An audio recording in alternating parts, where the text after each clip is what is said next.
الحمد لله نحمده ونستعينه ونستغفره ونؤمن به ونتوكل عليه ونعوذ بالله من شرور أنفسنا ومن سيئات أعمالنا من يهده الله فلا مضل له ومن يضلله فلا هادي له ونشهد أن لا إله إلا الله وحده لا شريك له ونشهد أن سيدنا ونبينا مولانا محمد عبده ورسوله أرسله الله بالحق بشيرا ونذيرا وداعيا إلى الله بإذنه وسراجا منيرا أما بعد فقد قال الله تعالى في كلامه القديم أعوذ بالله من الشيطان الرجيم بسم الله الرحمن الرحيم حاميم والكتاب المبين إنا أنزلناه في ليلة مباركة إنا كنا منذرين فيها يفرق كل أمر حكيم أمرا من عندنا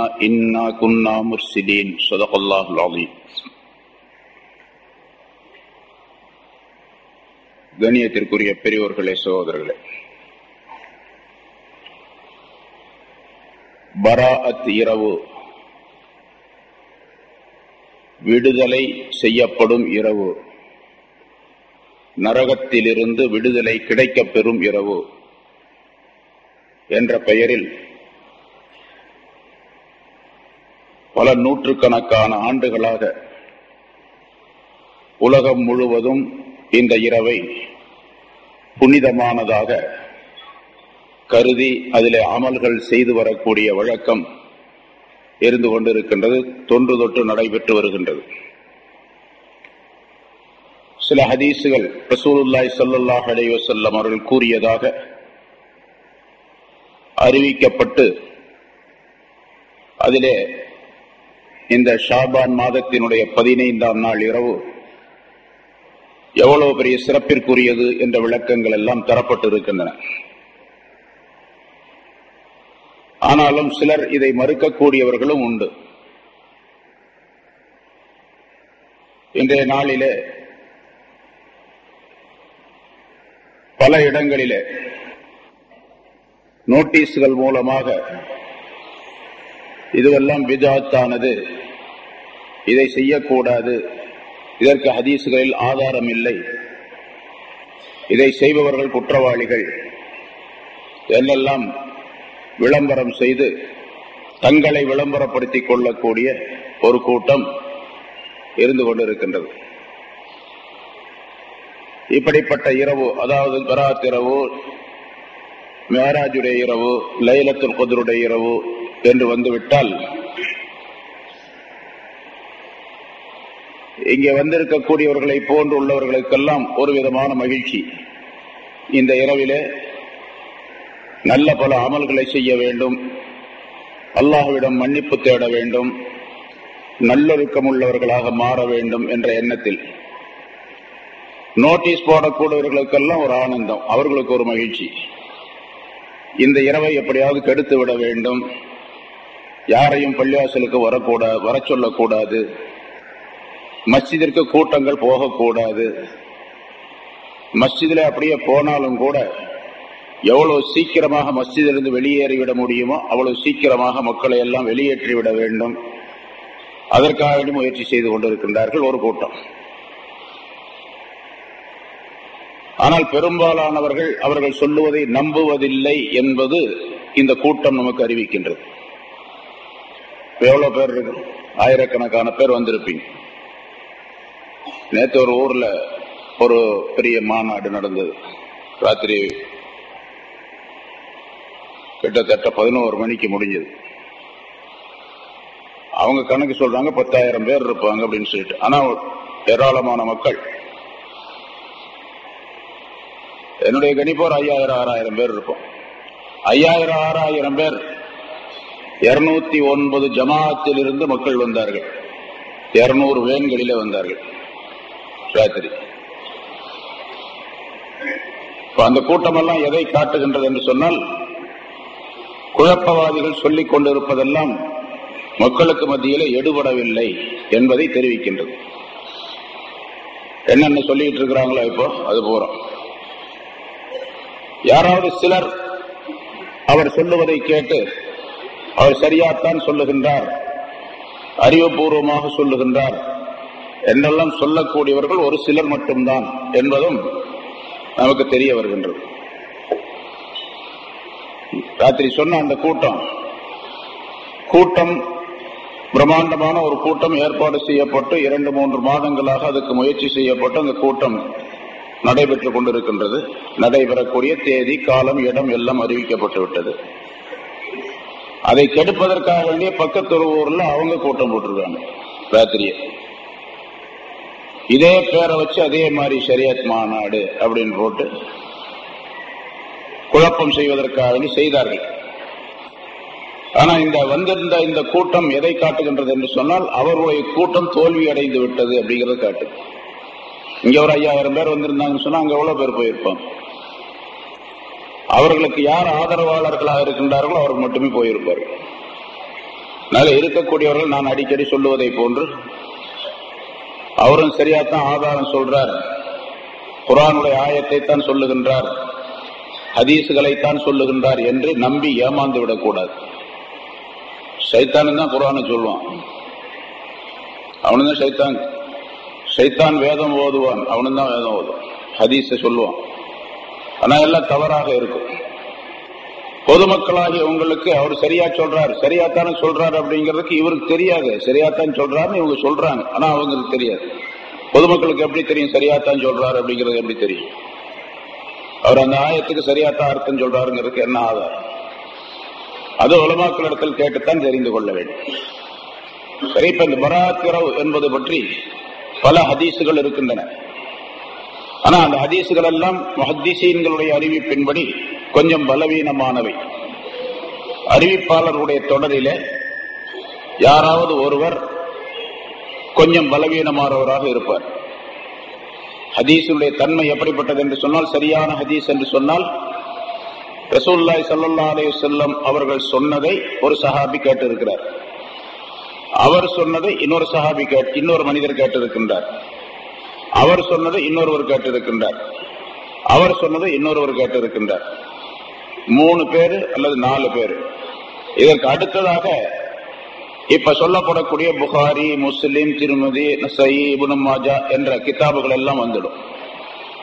அந்த கிதாபுகளை தொகுத்த, ஹதீஸ் கிரந்தங்களை தொகுத்த அந்த இமாம்கள் நான் இவரிடத்திலிருந்து கேட்டேன், அவர் அவரிடத்திலிருந்து கேட்டார், அவர் அவரிடத்திலிருந்து கேட்டார், அவர் ரசூலுல்லாஹி ஸல்லல்லாஹு அலைஹி வஸல்லம் கேட்டார். அப்ப இந்த இமாம் யார் பதிவு செய்து வைத்திருக்கின்றாரோ, சிஹா சித்தா என்று சொல்லப்படக்கூடிய ஆதாரபூர்வமான 6 கிரந்தங்கள், அது அல்லாத ஏராளமான கிதாபுகள் இருக்கின்றன ஹதீஸ் சம்பந்தப்பட்டவை. அவர்களுக்கு அறிவித்தவரிலிருந்து ரசூலுல்லாஹி ஸல்லல்லாஹு அலைஹி வஸல்லம் அவர்கள் வரைக்கும் உள்ள தொடரிலே ஒரு 4 பேர் வருவார், 3 பேர் வருவார், 5 பேரும் வருவார், 6 பேரும் வருவார். அப்படி வரக்கூடிய அந்த அறிவிப்பாளர்களிலே யாராவது ஒருவர் கொஞ்சம் பலவீனமானவராக இருப்பார். பலவீனமானவர் அப்படின்னு சொன்னா உடல் பலம் குறைஞ்சவர்னு அர்த்தம் அல்ல. அவருடைய வாக்கில், அதாவது அவருடைய சொல்லிலே ஏதாவது குறைபாடுகள் இருக்கலாம். ஏதேனும் ஒரு நேரத்தில் எப்போதாவது ஒரு நாளைக்கு அவர் பொய் சொல்லி இருக்கலாம், அல்லது அவர் யாரையாவது ஏமாற்றி இருக்கலாம், லேசா. பெரிய ஏமாற்றுதல் பெரிய பிரச்சனை அல்ல. அல்லது தீனுடைய மார்க்கத்துடைய விஷயத்திலே கொஞ்சம் ஒழுக்க குறை உள்ளவராக இருக்கலாம். தொழுகையை சில நேரங்களில் விடக்கூடியவராக இருக்கலாம், சில நேரங்களில் எப்பொழுதாவது ஒரு நேரம் விடக்கூடியவராக இருக்கலாம். அந்த மாதிரி அறிவிப்பாளர் இடையில வந்தார் அப்படின்னு சொன்னா அந்த ஹதீஸ் பூரம் பலவீனமானது அப்படின்னு சொல்லப்படும். 4 பேர்ல ஒருத்தர் தாங்க பலவீனமானவர். உதாரணமா, ஒவ்வொரு ஆண்டும் ஜகாத்து கொடுக்க வேண்டும் என்று ஒரு ஹதீஸ் அபூ தாவூத் என்ற கிரந்தத்தில் வருகின்றது. அதில ஸைத் இப்னு அஸ்லம் என்று ஒருவர் வருகின்றார். அந்த ஹதீஸுடைய தொடரில் ஸைத் இப்னு அஸ்லம் என்று ஒருவர் வருகின்றார். அவர் பலவீனமானவர் என்பதாக சொல்லப்பட்டிருக்கின்றது. அவர் சில தவறுகளை செய்யக்கூடியவர் அப்படிங்கிறதுனால அவர் அந்த ஹதீஸ்ல இடையில அறிவிப்பாளர்களுடைய தொடர்ல வந்ததுனால அந்த ஹதீஸ் பலவீனமானது. ஆனால் அது அல்லாத வேறு அறிவிப்பாளர்கள் மூலமாக சொல்லப்பட்ட ஹதீஸை வைத்து ஆண்டுதோறும் ஜகாத்து கொடுக்க வேண்டும் என்பதை உறுதிப்படுத்தி விடுகின்றார்கள். இப்ப அவர் சொன்ன அந்த ஒரே ஒருத்தர் தான் கொஞ்சம் பலவீனமானவர், சில தவறுகளை செய்யக்கூடியவராக இருந்தார் என்று அந்த அறிவிப்பாளர்களுடைய தகுதியை அறிவிக்கக்கூடியவர்கள் நமக்கு சொல்லி காட்டுகின்றார்கள். ஏன்னா ஹதீஸ் அப்படின்னு சொன்னா யாரோ ரசூலுல்லாஹி ஸல்லல்லாஹு அலைஹி வஸல்லம் சொன்னதாக யாரோ சொல்லிட்டு போனதில்லை. எத்தனையோ அறிவிப்புகள் நம்ம பார்க்கிறோம் விஷயங்களை. காந்தி சொன்னார், நேரு சொன்னார், ஹிட்லர் சொன்னார், ஸ்டாலின் சொன்னார் அப்படின்னு சொல்லிடலாம், அப்ரஹாம் லிங்கன் சொன்னார், விவேகானந்தர் சொன்னார் என்றெல்லாம் அறிவிப்புகள் சொல்றாங்க. ஆனா யாரு சொல்றவங்களை பார்த்தா இந்த தகுதிகள் இருக்குமா? வாழ்க்கையில ஒரு தடவை கூட போய் பேசாம இருக்கணும். அவர் ஒரு தடவை கூட யாரையும் ஏமாத்தாதான் இருக்கணும். ஒரு நேரம் தொழுகை விடாதவராக இருக்கணும். எந்த விதமான தப்பு தவறுகளிலே ஈடுபடாதவராக இருக்கணும். சண்டை சச்சரவுகளில் ஈடுபடாதவராக இருக்கணும். யாரையும் ஏமாற்றாத மனிதராக இருக்கணும். அதே போல தொழுகை, நோன்பு, ஜக்காத், ஹஜ் போன்றவற்றை எல்லாம் விடாதவராக இருக்க வேண்டும். மார்க்க ஒழுக்கம் உள்ளவராக இருக்க வேண்டும். இப்படி எல்லாம் நிபந்தனைகள் இருக்கின்றன. யாராவது இவர் சொன்னார் அப்படின்னு சொல்லக்கூடிய அறிவிப்பாளர்கள் யாராவது சொல்லுங்க பார்க்கலாம். அப்படி உலகத்துல இஸ்லாத்துல இந்த ஹதீஸை சுண்டி பார்த்து, ஹதீஸுடைய அறிவிப்பாளர்களை சுண்டி பார்த்து அமைக்கப்பட்டதை போன்று உலகத்துல வேற எதுவும் கிடையாது. குர்ஆனையும் ஹதீஸையும் எப்படி அமைத்திருக்கின்றார்களோ அந்த அமைப்பாளர்கள், அந்த அறிவிப்பாளர்கள் தொடரில் அவர்கள் எப்படிப்பட்ட தகுதி பெற்றவர்களாக இருக்க வேண்டும் என்பதற்கு விதிமுறை இருக்கின்றது. அந்த விதிமுறைகளுக்கு தனி கிதாபுகளே இருக்கின்றன. அதனை அந்த அறிவிப்பாளர்கள் எத்தனை பேர் வர்றாங்களோ, எத்தனை ஆயிரம் பேர் வர்றாங்களோ அத்தனை ஆயிரம் பேரையும் தனித்தனியாக ஆய்வு செய்து அவர்களுடைய ஒவ்வொருவருடைய வாழ்க்கையும் ஆராய்ச்சி செய்து அவருடைய பிறந்ததிலிருந்து மௌத்தாகிற வரைக்கும் ஏதாவது தப்பு செஞ்சிருக்கிறாரா அப்படின்னு பார்த்து அதுக்கு பின்னால் தான் அந்த ஹதீஸ் சரியா இல்லையா அவர் சொல்றது அப்படிங்கிற சொல்லப்படும். அது மாதிரி அந்த அறிவிப்பாளருடைய பெயர்களை அவர்களை சரி கண்டு சொல்லக்கூடிய கிதாபுகள் கிட்டத்தட்ட 40 வால்யூம் உள்ள கிதாபு ஒன்று இருக்கின்றது. ஒரு அறிவிப்பு, அந்த அஸ்மாஉர் ரிஜால், அதாவது அறிவிப்பாளர்களுடைய தகுதிகளை அறிவிக்கக்கூடிய கிதாப் 40 வால்யூம். அதை சுருக்கி சில கிதாபுகள் எழுதியிருக்கிறாங்க. அதை சுருக்கி ஒரு வால்யூமா ஆக்கியிருக்கின்றார்கள். சரி, எப்படியும் அவருடைய தகுதிகள் எல்லாம் மிகப்பெரிய பரிசீலனைக்கு பின்னால கொண்டு வரப்பட்டு அந்த ஹதீஸ் ஆய்வு செய்யப்படும்.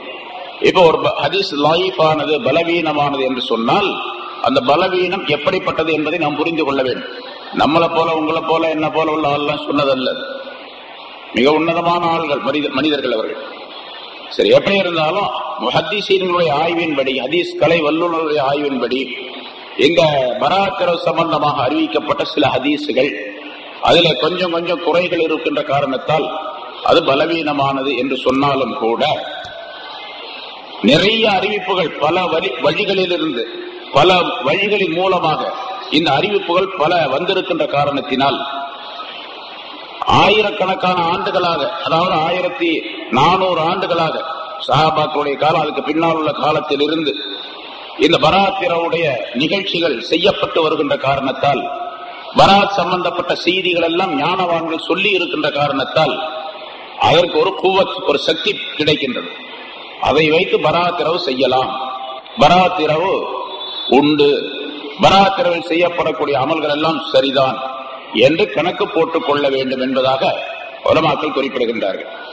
மாரிஃபுல் குர்ஆன் என்ற ஒரு தஃப்சீர், அது உருதுல எழுதப்பட்ட தஃப்சீர்.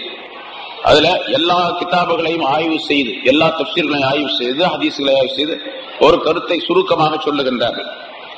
ஷபே பராத் கி ஃபஸீலத் கி ரிவாயத், ஷபே பராத் கி ஃபஸீலத் கி ரிவாயத் अगरचे बयातिबार सनद के ज़ौफ से कोई खाली नहीं. சனதுடைய அறிவிப்பாளருடைய தொடருடைய அமைப்பில் அது கொஞ்சம் பலவீனம் என்று இருந்தாலும் கூட பலவீனத்தை விட்டு காலி கிடையாது, பலவீனம் தான் அது. லேக்கின் தஅद्दुद रिवायत से பலவிதமான அறிவிப்புகள் வந்திருக்கின்ற காரணத்தினால் उनको एक तरह कुव्वत हासिल होती है. அந்த அறிவிப்புகளுக்கு வேறொரு விதத்திலே ஒரு குவத், ஒரு வலிமை ஏற்பட்டு விடுகின்றது. इसलिए बहुत से मशाइख ने उनको कबूल किया है. பெரும்பாலான ஞானவான்கள், மஷாயிக்கள், ஷைख्மார்கள் இந்த ஹதீஸை ஏற்று இருக்கின்றார்கள், ஒப்புக்கொண்டு இருக்கின்றார்கள். क्योंकि फज़ाइल आमाल में அமல்களுடைய சிறப்பை சொல்லி காட்டுகின்ற விஷயத்துல இப்ப நம்ம செய்யக்கூடியதெல்லாம் அமல்களுடைய சிறப்புகளை சொல்லி காட்டுகின்றோம் நிறைய.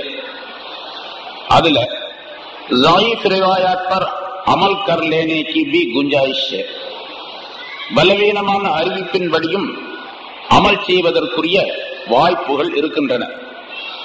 அதுல எந்த விதமான குறையும் கிடையாது. அதனால் அமல் செய்வதில் எந்த விதமான தப்பும் கிடையாது.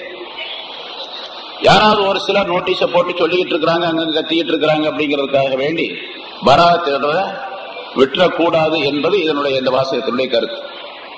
எதுக்காக சொல்லப்படுகின்றது என்று சொன்னால், நிறைய பேர் இருப்பீங்க இதுல, அங்க நோட்டீஸ் கிடைச்சு இங்க நோட்டீஸ் கொடுக்கறாங்க, போன வருஷம் கொடுத்தாரு, இந்த வருஷம் கொடுக்கறாரு, நான் பார்த்தேன், நீ பார்த்தேன், டிவியில பார்த்தேன், அவர் பேசினாரு, மேடையில பேசினாரு, ஆதாரங்கள்லாம் சொன்னாரு அப்படின்னு சொல்லக்கூடியவர்கள், நினைக்கக்கூடியவர்கள் இருக்கலாம். அதுக்காக இந்த விளக்கம் சொல்லப்படுகின்றது. ஆக பராத்திரவு உண்டு அப்படிங்கறத முதல்ல முடிவு பண்ணிக்கணும். அப்புறம் தான் சொல்லப்படக்கூடிய விஷயங்கள்லாம் சரியா வரும். பராத்திரவே கிடையாது அப்படின்னு ஒருத்தர் உட்கார்ந்து இருந்தீங்கன்னு வச்சுங்க, நான் சொல்றதெல்லாம் இந்த காதல வாங்கி அந்த காதல விட்டுட்டு போயிட்டே இருப்பீங்க. அவர் பாட்டு சொல்லிட்டு இருப்பார், நம்ம கேட்போமே என்னதான் சொல்றாரு அப்படின்னு வந்து உட்கார்ந்து இருக்கலாம் அவர். அதுக்காக வேண்டி முதல்ல இந்த விளக்கம் சொல்லப்படுகின்றது. சரி, பராத்திரவு இந்த ஷாபான் மாதத்தினுடைய 15ஆம் நாள் இரவு. ஒவ்வொரு வருஷம் அதனுடைய விளக்கங்கள் சொல்லிட்டு தான் இருக்கிறோம், நிறைய சொல்லப்பட்டிருக்கு. ரசூலுல்லாஹி ஸல்லல்லாஹு அலைஹி வஸல்லம் அவர்கள் ஹதீஸை சொன்னார். உலமாக்கள் அந்த ஹதீஸுகளை எல்லாம் ஆய்வு செய்து, நான் முன்னால் வாசித்த சூரத்து துஹான் என்ற அத்தியாயத்தினுடைய அந்த ஆயத்துகளை வாசித்து, அந்த ஆயத்துகளை எடுத்து அதனுடைய கருத்தை தொகுத்து, இந்த இரவில 5 விதமான காரியங்கள் செய்யப்படுகின்றன, 5 விதமான சிறப்புக்கு உரியவையாக இந்த இரவு இருக்கின்றது என்பதாக குறிப்பிடுகின்றார்கள். அல்லாஹ் தஆலா அந்த ஆயத்திலே ஃபீஹா யுஃப்ரகு குல்லு அம்ரின் ஹகீம் என்று சொல்லுகின்றார். இந்த இரவில் தான் ஞானம் நிறைந்த விஷயங்கள் ஒவ்வொன்றும் பிரித்து கொடுக்கப்படுகின்றன, தீர்ப்பளிக்கப்படுகின்றன என்பதாக குறிப்பிடுகின்றார். அதாவது இந்த ஷாபான், நிஸ்ஃபு ஷாபான், ஷாபானுடைய 15ஆம் நாள் இரவு ஒவ்வொரு விஷயமும் மலக்குகளிடத்தில் ஒப்படைக்கப்பட்டு அடுத்த ஆண்டு வரைக்கும் அதனுடைய நிகழ்வுகள் மலக்குகளின் மூலமாக நடத்தப்படுகின்றன என்பது அதனுடைய கருத்து. ஹஜ்ரத் அலி ரலியல்லாஹு தஆலா அன்ஹு அவர்கள் அறிவிக்கக்கூடிய ஒரு ஹதீஸ், ரசூலுல்லாஹி ஸல்லல்லாஹு அலைஹி வஸல்லம் அவர்கள் சொன்னதாக குறிப்பிடுகின்றார்கள்.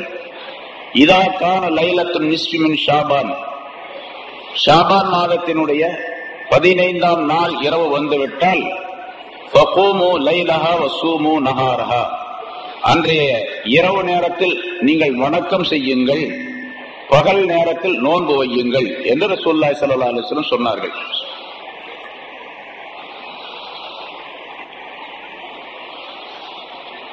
பகல் நேரத்தில் நாளைக்கு நோன்பு வைக்கிறது இடையில கடைசியில் மறந்து போனாலும் போயிடும். அதனால நோன்பு வைக்கிறது நஃபில் நோன்பு தான். ஷாஃபி மதுல சுன்னத்துன்னு சொல்லுவாங்க, எல்லாம் ஒண்ணுதான். நஃபில் சுன்னத் அப்படின்னு சொன்னா அது கட்டாயமாக வைக்கப்பட வேண்டும் அப்படின்னு கிடையாது. நியத்து பண்ணுவதும் அதே மாதிரி அல்லாஹ்வுக்காண்டி ஷாபானுடைய, அதாவது இந்த பராத்து இரவுடைய இந்த நாளுடைய நோன்பை, நஃபில் நோன்பை நான் அல்லாஹ்வுக்காண்டி வைக்கிறேன் அப்படின்னு நியத்து பண்ணிக்க வேண்டியது. எப்பவும் போலதான் சஹருடைய நேரம், நோன்பு திறக்கிற நேரம் எல்லாமே பர்லு நோன்புக்கு என்ன சட்டமோ அதே சட்டம் தான். சஹர் முடிவு இப்ப இங்க 4:45 பாங்கு சொல்லப்படுது. ஒரு 25 நிமிஷத்துக்கு முன்னால, 20 நிமிஷத்துக்கு முன்னால அல்லது 1/4 மணி நேரத்துக்கு முன்னால சஹரை முடிச்சு கொள்ள வேண்டியது. இப்ப நாளைக்கு நீங்க நோன்பு வைக்கிறவங்க 4:30 மணிக்கு 4:30க்கு சஹர் முடித்துக் கொள்ள வேண்டும். 4:30க்கு சஹர் முடிக்க வேண்டும். பிறகு மகரிபு பாங்கு சொல்லும் போது நோன்பு திறக்க வேண்டும். அதை ஞாபகம் வச்சு சரிங்க. ரசூலுல்லாஹி ஸல்லல்லாஹு அலைஹி வஸல்லம் சொல்லுகிறார், ஃபகூமு லைலஹா, அந்த இரவிலே நின்று வணங்குங்கள், பகல் நேரத்தில் நோன்பு வைத்துக் கொள்ளுங்கள். ஏனென்றால் ஃபஇன்னல்லாஹ யன்ஸிலு ஃபீஹா லிகுரூபி ஷம்ஸி இலா ஸமாஇத் துன்யா, அல்லாஹ் தஆலா இந்த இரவிலே சூரியன் மறைந்த பின்னால், இரவு தோன்றிய பின்னால் முதல் வானத்தின் பக்கம் வந்திறங்கி, அல்லாஹ் இறங்கி அப்படிங்கிறதுக்கெல்லாம் நிறைய விளக்கம் ஒவ்வொரு இடத்தும் சொல்லி இருக்கிறோம். அல்லாஹ் நேரம் அங்கிருந்து மேல இருந்து கீழே வர்றதுன்னு அர்த்தம் அல்ல, அல்லாஹ் கவனம் அதிகமாக செலுத்துகின்றான் என்பதாக பொருளாகும். அதிகமாக கவனம் செலுத்துகின்றான். அவன் சொல்லுகின்றான், அல்லாஹ் சொல்லுகின்றான், அலா மின் முஸ்தக்ஃபிரின் ஃபஅக்ஃபிரு லஹு, யாராவது என்னிடத்தில் பாவ மன்னிப்பு தேடுபவர்கள் உண்டா, அவர்களுடைய பாவங்களை நான் மன்னிக்கிறேன் என்று அல்லாஹ் சொல்லுகின்றான். அல்லாஹ் சொல்லுகின்றான், அலா மின் முஸ்தர்ஸிகின் ஃபஅர்ஸுகுஹு, யாராவது என்னிடத்தில் ரிஸ்கை தேடுபவர்கள் உண்டா, உணவை தேடுபவர்கள் இருக்கிறார்களா, அவர்களுக்கு நான் உணவளிக்கின்றேன். அலா மின் முப்தலன் ஃபஉஆஃபீஹி, யாராவது என்னிடத்தில் தன்னுடைய துன்பங்களை, துயரங்களை நீக்க தேடுபவர்கள் உண்டா, நான் அவருடைய துன்பம் துயரங்களை எல்லாம் நீக்கி சுகப்படுத்துகின்றேன். அலா வ கதா வ கதா, இன்னதை கேட்பவர்கள் இருக்கின்றார்களா, அதையெல்லாம் நான் நிறைவேற்றுகின்றேன் என்று ஃபஜ்ருடைய நேரம் வரைக்கும் அல்லாஹ் தஆலா இப்படி கேட்டுக்கொண்டே இருக்கின்றான். அதாவது அந்த செய்தி மக்களுக்கு சொல்லப்பட்டுக் கொண்டே இருக்கின்றது என்று பொருளாகும். இது ரசூலுல்லாஹி ஸல்லல்லாஹு அலைஹி வஸல்லம் சொன்னதாக ஹஜ்ரத் அலி ரலியல்லாஹு தஆலா அன்ஹு அவர்கள் அறிவிக்கின்றார்கள். மிஷ்காத் என்ற கிரந்தத்திலே இது பதிவு செய்யப்பட்டிருக்கின்றது இந்த ஹதீஸ். இதுல 3 விஷயங்களை அல்லாஹ் சொல்லுவதாக குறிப்பிடுகின்றார்கள். நபி அவர்கள் சொல்லி காட்டியது, அதாவது யாராவது பாவ மன்னிப்பு தேடுபவர்கள் உண்டா, பாவத்தை மன்னிக்கின்றேன். மிக முக்கியமாக இந்த இரவில பாவ மன்னிப்பு தேடுவதும் அசலா இருக்கணும். மற்றதெல்லாம் அப்புறம்தான், தொழுகிறது கூட அப்புறம்தான் வச்சுங்க. முதல்ல பாவ மன்னிப்பு தேடணும். அடிக்கடி சொல்லப்பட்ட விஷயம், பாவங்கள் மன்னிக்கப்பட்டாலே எல்லாம் வந்துடும். பாவங்கள் மன்னிக்கப்படாததன் காரணமாக எல்லா முசீபத்தும் வர்றது. காசு இல்லையா, என்ன பாவம் செஞ்சா அதனால காசு கிடைக்கல. பட்னியா கிடக்கிறோமா, பாவம் செய்யறோம் அதனால பட்னியா இருக்கும். ஏதாவது நோய் நொடி அல்லாஹ் தான் ஏற்படுத்தினா அது வேற விஷயம். ஆனா பாவங்களின் காரணமாக எல்லா துன்பங்களும் வரும், எல்லா தீமைகளும் ஏற்படும், எல்லா விதமான ஆபத்துகளும் ஏற்படும். பாவங்களை தவிர்த்தால் தான் அந்த ஆபத்துகள்லாம் நீங்க. இன்னைக்கு எப்படி இருக்குன்னு கேட்டா, உலகம் பாவத்தை செய்யறாங்க, அதாவது ஒரு பிரச்சனைகள் ஏற்படுது, அந்த பிரச்சனைகளை நிவர்த்தி செய்வதற்கு இன்னொரு பாவத்தை செய்யறோம். பாவத்தின் காரணமாக பிரச்சனைகள் வருது, பாவத்தின் காரணமாக பிரச்சனைகள் ஏற்படுது, அந்த பிரச்சனை நிவர்த்தி செய்வதற்கு வேறொரு பாவத்தை செய்யறோம். இன்னைக்கு அமெரிக்காவில் பாக்குறோம், கத்திரினால என்ன நடந்துச்சு, மிக பயங்கரமான புயல். அமெரிக்கா தாங்கவே முடியல, பேப்பர்ல எல்லாம் போட்டிருந்தான். எல்லா நாடுகளுடைய ஜாம்பவான திகழ்ந்த அமெரிக்கா அடுத்த நாட்டில் இப்ப கையேந்தி காசு வாங்க வேண்டிய நிலையில இருந்துட்டு இருக்கிறோம். நம்ம நாட்டில இருந்து பல டன் உணவுப் பொருள்கள் மற்ற பொருள்கள் எல்லாம் போயிருக்குது, காசு கடன் கேட்கறான். இப்போ ஏன்னு கேட்டா, அந்த ஒரு பகுதியில ஏற்பட்ட அந்த புயலை அவனால சமாளிக்க முடியல, அவ்வளவு சேதங்கள் ஏற்பட்டு விட்டது. இப்ப நேற்று பேப்பர்ல பார்த்திருப்பீங்க, அந்த புயல் நிவாரண நிதி அப்படின்னு சொல்லிட்டு அமெரிக்காவில் நிதி திரட்டான். புஷ் எல்லாம் புஷ்னு போச்சு பாருங்க, ஒரே ஒரு நாள் எல்லாம் போயிடுச்சு. போனதுக்கு திரும்ப நிதி திரட்டுறானா. எப்படி நிதி திரட்டுறான்னு கேட்டா, அழகி போட்டி நடத்தி நிதி திரட்டுற பேப்பர் நீங்க பார்த்திருப்பீங்க. அதையும் சேர்த்து நீங்க போய் பார்த்தீங்க, பேப்பர் படிக்கணும், அது எதுக்குப்பா? அழகி போட்டி. அழகி போட்டின்னு சொன்னா துணியே இருக்கக்கூடாது, அதுதான் அழகின்னு அர்த்தம். சுத்தமா அது மாதிரிதான் நிக்கிறாங்க. படமெல்லாம் வேற போட்டு வச்சிருக்காங்க. இந்த பாய் பசங்க அந்த படத்தையாவது போடாம இருப்பாங்களா, படத்தையும் போடுறாங்க. போட்டு அழகி போட்டி நடத்தி அதன் மூலமாக வரக்கூடிய அந்த நிதியை கத்திரியினால பாதிக்கப்பட்டவர்களுக்கு கொடுக்கிறது அப்படின்னு சொல்லி வச்சிருக்கிறான். அந்த பாவத்தை நீக்கிறதுக்கு இன்னொரு பாவம் செய்யறோம். எப்படி அவன் ஊர்படுவான்? இன்னும் அதிகமாகத்தான், இன்னும் அதிகமாக. இன்னைக்கு கூட ஏதோ ஒரு ஆபத்து, என்ன சரியான எனக்கு விளக்கம் வரல, என்னமோ ஒண்ணு போட்டிருந்தான், அமெரிக்காவில் நடந்த ஒரு விஷயம். அதே மாதிரி அமெரிக்கர்கள் எங்கெங்க இருக்கலாம் அங்கெல்லாம் அடி வாங்குறான். ஈராக்ல ஒவ்வொரு நாளும், நேற்று முந்தா நாள் 200 பேர் அவுட்டு, நேற்று ஒரு 30 பேர் அவுட்டு. தினந்தோறும் பாத்தீங்கன்னு சொன்னா 30, 40, 50. அவனை என்னென்னமோ பண்ணி பாக்குறான், அவனுக்கு எல்லாம் தெரியாம கொண்டாந்து பாவம் வச்சுட்டு போயிடுறான் அடிச்சு. பாவங்கள் செய்வதன் காரணமாக ஏற்படக்கூடிய விபரீதங்கள் இதெல்லாம். அதனால பாவங்கள் எந்த அளவுக்கு போக்கப்படுகின்றதோ அந்த அளவுக்கு. இரண்டாவது, இந்த பராத்துடைய இரவு இருக்கின்றதே, பாவங்கள் மன்னிக்க பெறுவதற்குரிய சிறப்பான நாளாக. ஹதீஸ் எல்லாம் ஒரு பக்கம் இருக்கட்டும், லாயிப்போ பலவீனமோ பலமோ எப்படியோ இருக்கட்டும், ஆனா இந்த இரவு பாவங்கள் மன்னிக்கப்பட்டு பரிகாரம் தேடப்பட்டு புனிதர்களாக ஆவதற்குரிய இரவாக நிறைய சம்பவங்கள் இருக்கின்றன. ஒரு 2-3 சம்பவம் முன்னாலே சொல்லி இருக்கிறேன், திரும்ப ரொம்ப நாள் ஆச்சு சொல்லி. இருந்தாலும் அந்த சம்பவங்களை நினைவு கூர்ந்தால் நமக்கு இந்த இரவு எப்படி, அது ஒரு ஹதீஸ் 5 பாயிண்ட், அந்த 5 பாயிண்ட் தான் ஹதீஸ், இது பயான் முடிஞ்சு போயிடும் அதுக்குள்ள. அதுல ஒரு பாயிண்ட்ல முதல் ஹதீஸ் சொன்னோம். இப்ப அல்லாஹ் தஆலா முதல்ல சொல்றான், அலா முஸ்தஃபிரின் ஃபஅஃபிர் லஹு, பாவ மன்னிப்பு தேடுபவர் உண்டா, நான் அவருக்கு மன்னிக்கின்றேன். மாலிக் இப்னு தீனார் என்று ஒரு பெரியார். நிறைய சம்பவங்கள், ஒரு ரொம்ப வலுவான, அதாவது நமக்கு படிப்பினைக்குரிய ஒரு சம்பவம். மாலிக் இப்னு தீனார் ரஹ்மத்துல்லாஹி அலைஹி அவர்கள் மிகப்பெரிய ஞானம் படைத்தவர்கள், மிகப்பெரிய அற்புதமான சூஃபியாக, அல்லாஹ்வுடன் நெருக்கம் பெற்றவர்களாக, ஏராளமான வரலாற்று குறிப்புகள் அவர்களை பற்றி சொல்லப்பட்டிருக்கின்றன. அவர்கள் இந்த ஞானத்தை பெறுவதற்கு முன்னால் ஆரம்பத்தில் ஒரு சோல்ஜராக இருந்தார், ஒரு சிப்பாயா இருந்தார். அவர் அரசாங்கத்துல ஒரு சோல்ஜராக இருந்தார்.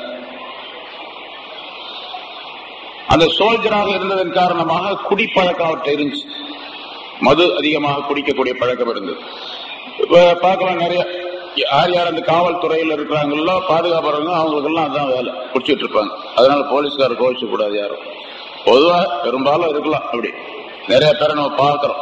இந்த ராணுவத்தில் போய் பார்த்தீங்கன்னு சொன்னா அவங்க பாட்டுக்கு தனியா காட்டுல கிடக்குறாங்க, குடும்பத்தை விட்டு பிள்ளைகளை விட்டு போட்டு இதையாவது போட்டு மனசு ஆத்திக்கலாமே அப்படின்னு செய்யக்கூடியவங்களும் நிறைய பேர் இருக்கிறாங்க. அந்த அப்படி குடிப்பழக்கம் உள்ளவராக அவர் இருந்தார். மாலிக் இப்னு தீனார் ரஹ்மத்துல்லாஹி அலைஹி அவர்கள். அவருக்கு ஒரு அழகான மனைவி, ஒரு அழகான பெண் குழந்தை பிறந்தது. அந்த பெண் குழந்தைக்கு 2 வயசா இருக்கும்போது திடீர்னு மௌத்தா போச்சு. அந்த குழந்தையின் மீது ரொம்ப பெரிய பாசம் வச்சிருந்தார் மாலிக் இப்னு தீனார் அவர்கள். எந்த அளவுக்கு பாசம் கேட்டா, இவர் மது குடிப்பதற்கான இந்த கோப்பையில ஊத்தி குடிக்க ஆரம்பிச்சா அந்த குழந்தை வேகமா தவழ்ந்து வந்து தட்டி விட்டுரும். அது அவர் மேலெல்லாம் கொட்டி போயிடும். இருந்தாலும் அந்த குழந்தைய அடிக்க மாட்டாரு, கண்டிக்க மாட்டாரு, திட்ட மாட்டாரு. அந்த குழந்தை மேல பாசம் அவ்வளவு. ஒவ்வொரு தடவையும் இதே மாதிரி நிகழும். சின்ன குழந்தை தான், 1 வருஷம் 1.5 வருஷம். அது எப்ப தவழ்ந்து வர ஆரம்பிச்சிச்சு அப்பவே வந்து இவருடைய கோப்பையை தட்டி விட்டுக்கிட்டே இருக்கு. டெய்லி இது நடக்கும். இருந்தாலும் அந்த குழந்தை மேல உள்ள பாசத்தினால அவர் எதுவும் செய்யறதே இல்லை. அந்த குழந்தை இறந்து போச்சு. இறந்து போன பின்னால இவருக்கு ரொம்ப கவலை.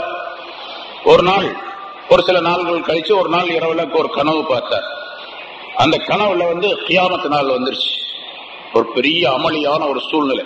எப்படி புயல் ஏற்பட்டா, சுனாமி ஏற்பட்டா எப்படி இருக்கும், அந்த மாதிரி ஒரு பயங்கரமான ஒரு சூழ்நிலை உலகம் முழுவதும் ஏற்பட்டிருக்குது. கியாமத்து நாள் வந்த மாதிரி ஒரு காட்சி. எங்க பார்த்தாலும் அல்லோல கல்லோலப்பட்டு மனிதர்களா இருக்காங்க. இந்த நேரத்தில் இவர் இப்படி போயிட்டே இருக்கிறார். மாலிக் இப்னு தீனார். ஒரு பெரிய பாம்பு முன்னால வருது. வந்தா இவரை துரத்த ஆரம்பிச்சிருச்சு. அந்த பாம்பு மிக பெரிய பாம்பு. துரத்த ஆரம்பிச்சோன்னா இவரு ஓடுறாரு, அந்த பாம்பும் பின்னாலேயே ஓடியாரு. ரொம்ப வேகமா போறார், ரொம்ப வேகமா அதுவும் ஓடியாரு. எவ்வளவு வேகமா போனாலும் அதுக்கு பின்னால் ஓடியாந்துட்டே இருக்கு. இவர் என்னென்னமோ பண்ணிப்பாங்க, ஓடுறாரு ஓடிக்கிட்டே இருக்காரு. பாம்பும் பின்னால அவரை துரத்திக்கிட்டே வந்துருக்கு. கொஞ்ச தூரம் போன உடனே வழியில ஒரு பெரிய வயோதிகமான ஒருத்தர் உட்கார்ந்து இருந்தார். நல்ல வெள்ளை உடைகள் உடுத்தி கொண்டு, சுத்தமான உடைகள் உடுத்தி கொண்டு வயோதிகமான ஒருத்தர் உட்கார்ந்து இருக்கார். அவர்கிட்ட போய் ஒரு மாலிக் இப்னு தீனார் கேட்கிறார், இந்த மாதிரி ஒரு பாம்பு என்ன துரத்திட்டு வருது, கொஞ்சம் காப்பாத்துங்க அப்படின்னு சொல்லிட்டு.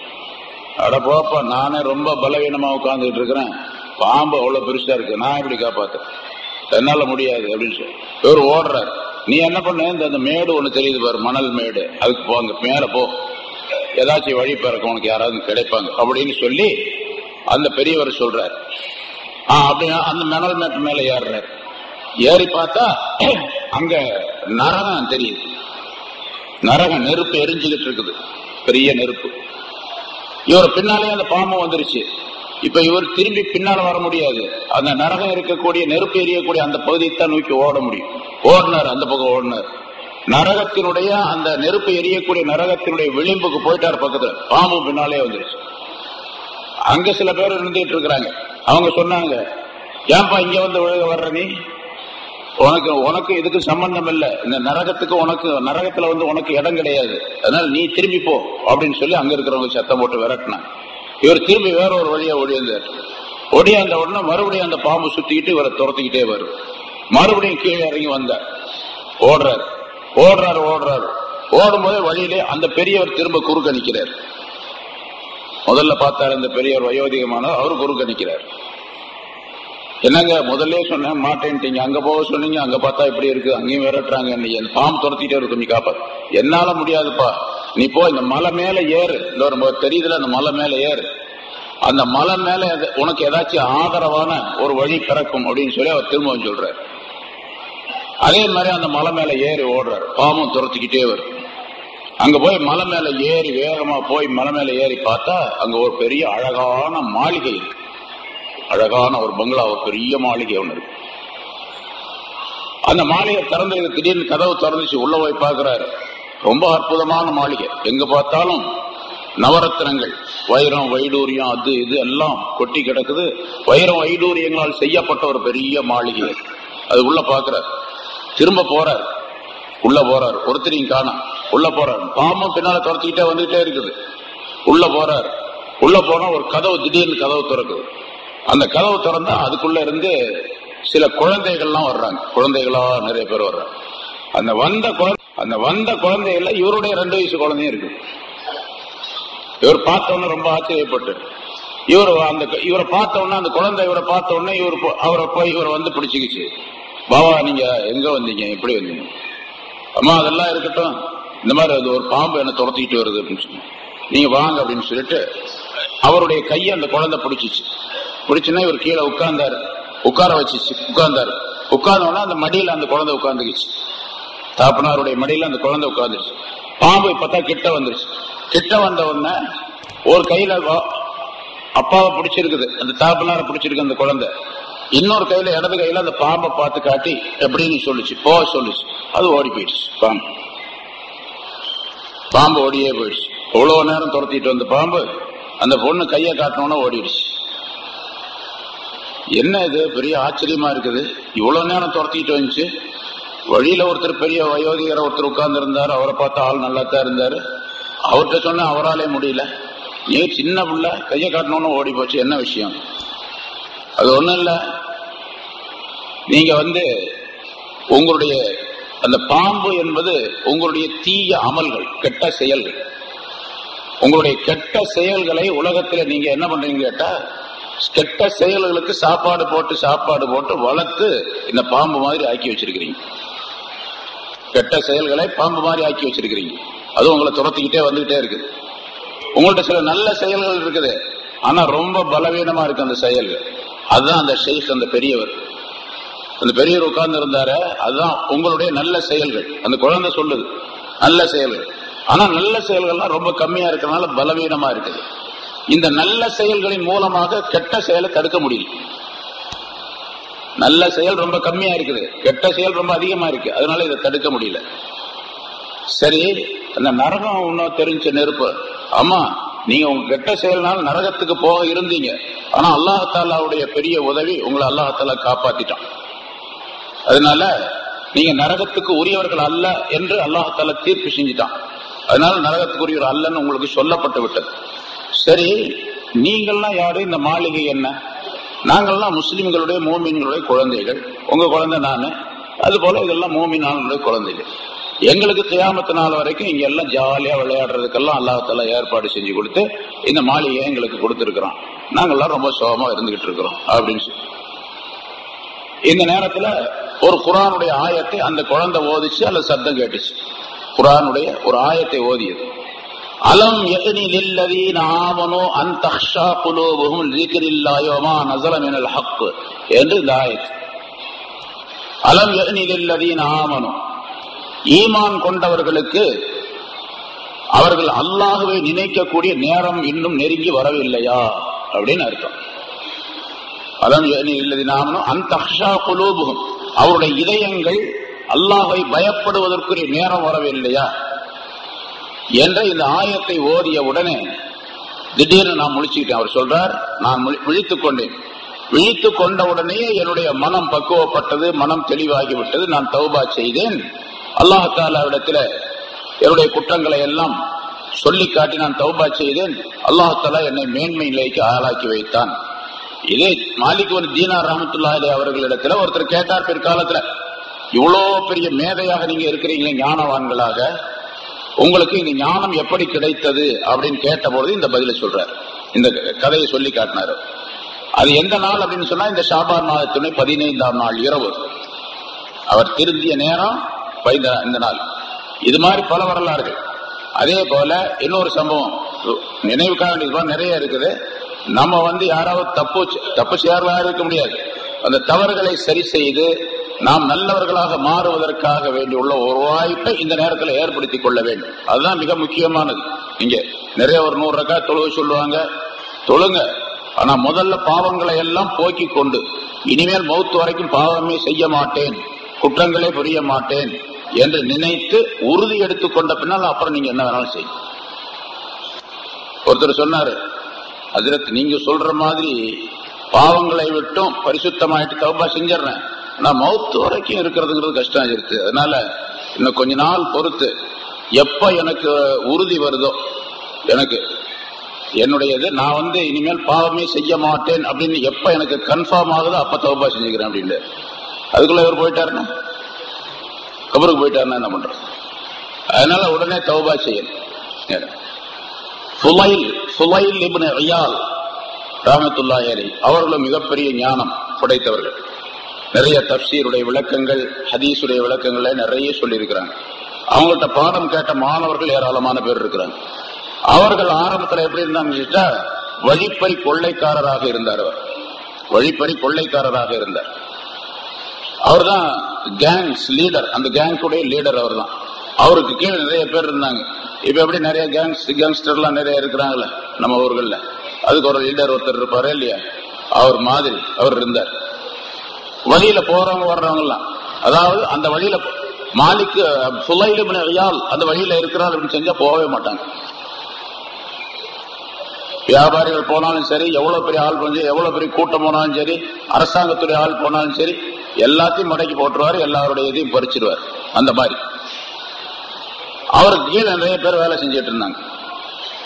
ஒரு நாள் அவரும் அவருடைய சகாக்களும் சேர்ந்து ஒரு வீட்டுல இரவு நேரத்தில் திருடுறதுக்காக வேண்டி, கொள்ளை அடிக்கிறதுக்காண்டி போறாங்க. ஒரு பெரிய வீட்டுல மேல சவுத்த ஏறி அப்படி குதிக்கிற நேரத்துல வீட்டுக்குள்ள ராத்திரி நேரம் அங்க உள்ள பெண்களோ அல்ல மற்றவங்களோ குர்ஆன் ஓதிட்டு இருக்கிறாங்க. குர்ஆன் ஓதுவது இந்த ஆயத்தை ஓதிட்டு இருக்கிறாங்க. அலம் யஅனி லில்லதீன ஆமனூ அன் தக்ஷா குலூபுஹும் லிஸிக்ரில்லாஹ், அல்லாஹ்வை நினைந்து பயப்படுவதற்குரிய நேரம் இன்னும் வரவில்லையா மூமின்களுக்கு என்று அந்த ஆயத்தை ஓதின உடனே அப்படியே கீழே குச்சோர் திரும்ப வந்தார். நேரம் வந்து விட்டது, நேரம் வந்து விட்டது என்று சொல்லிட்டு அப்படியே வந்தார். வந்த உடனே தௌபா செஞ்சார். எல்லாத்தையும் கூப்பிட்டார், அவருடைய சகாக்கெல்லாம் கூப்பிட்டு, நான் இனிமேல் திருட்டு தொழில விட்டுட்டேன், இனிமேல் செய்ய மாட்டேன். யார் யாரிடத்தில் கொள்ளை அடிக்கப்பட்டதோ அந்த பொருள் எல்லாம் லிஸ்ட் பூரா எழுதி வச்சிருக்கிறேன், அவங்கள்ட்ட எல்லாத்தையும் கொண்டு போய் காசெல்லாம் கொடுத்துருப்போம், நம்மளா எல்லாத்தையும் கொடுத்துடணும் நீங்க அப்படின்னு சொல்லி எல்லாத்தையும் எழுதி கொடுத்து, நீங்க எப்படி இருக்கீங்களோ எனக்கு தெரியாது, நான் அதுல இருந்து மாறிட்டேன், இனிமேல் அந்த வேலையை விட்டுறேன், அல்லாஹ்வுடைய பயம் எனக்கு ஏற்பட்டு விட்டது அப்படின்னு சொல்லிட்டு உடனே தௌபா செய்து மிகப்பெரிய மனிதராக. இதை பார்த்த உடனே அவங்கெல்லாம் சொன்னாங்க, பாஸ் நீங்களே மாறிட்டீங்கன்னா அப்புறம் நாங்க என்ன, நாங்களும் உங்க கூட வந்துடுறோம் அப்படின்ட்டாங்க. உடனே அவங்களும் எல்லாம் தௌபா செஞ்சாங்க. எல்லா கொள்ளைக்காரர்களும் வலிமார்கள் ஆயிட்டாங்க, மிகப்பெரிய விலாயத்துள்ளவர்கள் ஆயிட்டாங்க, சாதாரணமாக இல்ல. ஃபுலைல் இப்னு இயால் நீங்க வரலாறு, வலிமார்களுடைய வரலாறு படிச்சீங்கன்னு சொன்னா ஏராளமான செய்திகள் அவரை பற்றி வரும். அப்படிப்பட்ட அவரும் அந்த மாறினது இந்த ஷாபான் 15வது நாள் இரவு பராத் இரவு அன்னைக்கு. அதனாலதான் அந்த கதையை சொல்றோம், அந்த சம்பவத்தை சொல்லி காட்டுகின்றோம். முக்கியமாக, மிக முக்கியமாக தௌபா செய்யக்கூடிய அதை முதலாவதாக அல்லாஹ் தஆலா இங்கே சொல்லுகின்றான், அலா மின் முஸ்தக்ஃபிரின் ஃபஅக்ஃபிர் லஹு, என்னிடத்தில் யாராவது பாவ மன்னிப்பு தேடுபவர்கள் உண்டா அவர்களுக்கு நான் பாவத்தை மன்னிக்கிறேன். அலா மின் முஸ்தர்ஸிகின், இரண்டாவது உணவை தேடுபவர்கள் உண்டா என்னிடத்தில் அவர்களுக்கு உணவளிக்கின்றேன். பொதுவாக எல்லாத்தையும் அல்லாஹ்ட்ட தான் கேட்கணும். இங்க குறிப்பா 3 விஷயங்களை அல்லாஹ் சொல்லி காட்டுகின்றான். அந்த 3 விஷயங்களுக்குள்ள பல விஷயங்கள் உள்ளே அடக்கப்பட்டு இருக்கின்றது. அது ரிஸ்கை ரிஸ்கை பொதுவாக நம்ம உலகத்துல வாழ்வதே இந்த ரிஸ்குக்காக வேண்டித்தான், உணவுக்காக வேண்டித்தான். ஒரு ஜான் வயிறு இல்லாட்டா உலகத்திலே கலாட்டா அப்படின்னா ஒரு கலாட்டா வர்ற உலகத்துல அந்த ஒரு ஜான் வயிற்றுக்கு தான் எல்லாமே அப்படின்னு சொல்லி எல்லாரும் சொல்லுவோம். அந்த ஜான் வயிறு நிரப்புறதுக்காக எத்தனை விதமான தவறுகள் செஞ்சுட்டு இருக்கிறான் மனிதன். அதனால அல்லாஹ்ட்ட கேட்டா அல்லாஹ் ஹலாலான ரிஸ்க் கொடுப்பான். அல்லாஹ்ட்ட கேட்டு வாங்கணும்னு சொன்னா அல்லாஹ்ட்ட கேட்டு வாங்குறது அப்படின்னு சொல்லிட்டு வீட்டுக்குள்ளேயே உட்கார்ந்துக்கிறது, பள்ளியாசல உட்கார்ந்துக்கிறது அர்த்தம் இல்ல.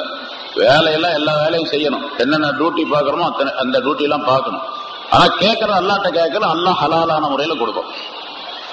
கேட்டுக்கிட்டே இருக்கணும், அல்லாஹ் தான் கொடுப்பான். முன்னால் நிறைய விஷயங்கள் சொல்லப்பட்டிருக்கிறது அது சம்பந்தமாக. அல்லாஹ்ட்ட கேட்கணும், கேட்டா அல்லாஹ் தஆலா நம்ம மனமுறையை கேட்டால் அல்லாஹ் தஆலா கொடுப்பான். ஹலாலான வழியில சிரமம் இல்லாமல் நமக்கு தேவையான ரிஸ்குகளை கொடுத்துக்கிட்டு இருப்பான், அவன்கிட்டயே கேட்க. அப்ப அது இந்த இரவுல மட்டும்தான் கேட்கணுமா அப்படின்னா எல்லா நாள்லயும் கேட்கணும், எல்லா இரவுலையும் கேட்கணும், எல்லா பகல்லையும் கேட்கணும், எல்லா தொழுகையிலையும் கேட்கணும். ஆனா இந்த இரவை மிக முக்கியமாக அதற்கு பயன்படுத்திக் கொள்ள வேண்டும் என்பதாக பொருளாகும். அதே போல 3வது அலாமின் முபுத்தலன் துன்பத்தில் அகப்பட்டு கொண்டவர்கள் உண்டா அவர்களுடைய துன்பங்களை நான் நீக்குகின்றேன் என்று அல்லாஹ் சொல்லுகின்றான்.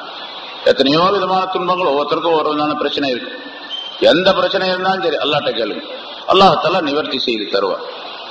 இப்ப இந்த மூணு விஷயம் சொல்லப்படுவதன் காரணமாகத்தான் முன்னால் உள்ள உலமாக்கள் என்ன பண்ணாங்க, ஞானவான்கள், உலமாக்கள், நல்லடியார்கள், இவங்கெல்லாம் அல்லாஹ் தஆலா இடத்துல இந்த மாதிரி மூணு விஷயங்களை கேட்கறதுக்காக வேண்டி சும்மா கேட்காம ஏதாவது ஒரு பொதுவாகவே அல்லாஹ் இடத்தில் கேட்கும் பொழுது என்ன செய்யணும், முதல்ல ஒரு சதகா, ஒரு தர்மம் செய்யும். ஏழை எளியவர்கள் தர்மம் செய்துவிட்டு அந்த தர்மத்தின் பொருட்டால் என்னுடைய தேவைகளை நிறைவேற்றி வைப்பாயாக, எனக்கு உணவளிப்பாயாக, என்னுடைய பாவங்களை மன்னிப்பாயாக, என்னுடைய துயரங்களை தீர்ப்பாயாக என்று கேட்டால் அந்த சதகாவின் காரணத்தினால் அல்லாஹ் தஆலா அதை நிறைவேற்றி தருவான் இல்லையா? அதே போல முன்னோர்கள் என்ன செஞ்சாங்கன்னு சொன்னா, ஒரு யாசீன் ஓதி முடிச்ச உடனே ஒரு யாசீன் சூரா முழுமையா ஓதி முடிச்சுட்டு வயலையை துருஜாவோன் ஓதி முடிச்சுட்டு, யா அல்லாஹ் என்னுடைய பாவங்களை எல்லாம் இந்த யாசீனின் பொருட்டால் மன்னிப்பாயாக அப்படின்னு கேட்க. அப்புறம் ஒரு யாசீன் ஓதிட்டு கடைசியில எனக்கு உணவளிப்பாயாக, நான் ரிஸ்கை தருவாயாக என்று கேட்கிறேன். மறுபடியும் ஒரு யாசீன் ஓதிட்டு எனக்கு என்னென்ன துன்பங்கள் எல்லாம் ஏற்பட்டு இருக்குது அந்த துன்பங்கள்லாம் சொல்லி காட்டணும் அல்லாஹ் தஆலாட்ட. எனக்கு இன்ன துன்பம், இன்ன கஷ்டம் ஏற்பட்டு இருக்குது, இன்ன கஷ்டம் நடந்து கொண்டு இருக்குது, இன்ன கவலைகள் இருக்குது அப்படின்னு அல்லாஹ்ட்ட சொல்லி காட்டணும். ஏன்னா அல்லாஹ்வுக்கு தெரியாம கவலை இருக்காது. நமக்கு உள்ள கவலை பூரா அல்லாஹ்வுக்கு தெரியும்ல, தெரியாது அல்லாஹ்வுக்கு தெரியும். தெரிஞ்சாதான் கவலையே வந்திருக்குது நமக்கு. அதனால சொல்லி அவன்கிட்ட சொல்லி காட்டி அதுக்கு பரிகாரம் தேடிக்கொள்ள வேண்டும். அதனாலதான் சில இடங்கள்ல பாத்தீங்கன்னு சொன்னா 3 யாசீன் ஓதுவாங்க. என்ன பண்றாங்க கேட்டா, ஹதீஸ்ல கிடையாது, குர்ஆன்ல கிடையாது, இதெல்லாம் தவறான காரியம். 3 யாசீன் ஓதுறது பித்அத்து, 3 யாசீன்லாம் ஓதக்கூடாது. 3 யாசீன் ஓதணும் அவசியம் இல்லை, ஒரு யாசீன் ஓதினாலும் போதுமானது. என்ன சும்மா துஆ கேட்டாலும் போதுமானது. ஆனா ஒரு யாசீனை ஓதும் பொழுது அந்த யாசீன் என்பது பொதுவாக எல்லா விதமான பிரச்சனைகளுக்கும் தீர்வாக பல நன்மைகளுக்குரியதாக அது இருக்கின்ற காரணத்தால் அது ஓதப்படுகின்றது. அவ்வளவு அது ஓதி துஆ கேட்கும்போது அல்லாஹ் தஆலா நமக்குடைய தேவையை நிறைவேற்றி வைப்பான் என்ற காரணத்தினால் அது ஓதப்படுகின்றது. 3 தான் ஓதணுங்கிறது கட்டாயம் கிடையாது. ஹதீஸ்ல யாசீன் ஓதணுங்கிறது கிடையாது. சொன்ன ஹதீஸ்கள்ல இருக்குது, இந்த விஷயங்கள் இருக்குது. யாசீன் ஓதுறது அப்படிங்கறதுல பின்னால அல்லாஹ் தஆலா இந்த 3 விஷயத்தை இந்த ஹதீஸில் சொல்லி இருக்கிறது காரணத்தினால 3 யாசீன் ஓதலாம் என்பதாக சொல்லப்பட்டிருக்கின்றது. இது ஃபஜ்ருடைய நேரம் வரைக்கும் இந்த நிகழ்ச்சி நடந்து கொண்டே இருக்கிறோம். அல்லாஹ் தஆலா இப்படி கேட்டுக்கொண்டே இருக்கின்றான். இந்த இரவில எவரவர் இந்த 3 விஷயங்களுக்காக வேண்டி தன்னை தயார்படுத்திக் கொள்ளுகின்றாரோ, அல்லாஹ்விடத்தில் கேட்டுக் கொள்ளுகின்றாரோ, அவருக்கு ஃபஜ்ருடைய நேரம் வரைக்கும் அந்த வாய்ப்பு கொடுக்கப்படுகின்றது, நேரம் இருக்கு. இந்த ஷாபானுடைய 15ஆம் நாளில் இருந்து இரவிலிருந்து அடுத்த வருஷம் 15வது நாள் இந்த ஷாபானுடைய பராத் இரவு வரைக்கும் உள்ள காரியங்கள் அனைத்தும் இந்த இரவிலே தீர்ப்பளிக்கப்படுகின்றன என்றும் ரசூலுல்லாஹி ஸல்லல்லாஹு அலைஹி வஸல்லம் குறிப்பிடுகின்றார்கள். அதாவது அல்லாஹ் தஆலா எல்லாவற்றையும் முன்னால முடிவு பண்ணி வச்சுட்டான். இந்த இரவில அதற்குரிய மலக்குகளிடத்தில் அல்லாஹ் தஆலா ஒப்படைக்கின்றான். அடுத்து வரக்கூடிய லைலத்துல் கத்ருடைய இரவு இருக்குது, ரமலான் மாசத்துல வரக்கூடிய லைலத்துல் கத்ர் இரவுல அதற்குள்ள காரண காரியங்கள் அத்தனையும் அல்லாஹ் தஆலா ஏற்படுத்தி விடுகின்றான். அதுக்கு பலவிதமான கருத்துக்கள் சொல்லப்பட்டிருக்கின்றன. ஆக அதுக்குரிய மலக்குகளை அல்லாஹ் தஆலா நியமனம் செய்கின்றான். எல்லா காரியங்களும் முடிவு செய்யப்பட்டு விட்டன.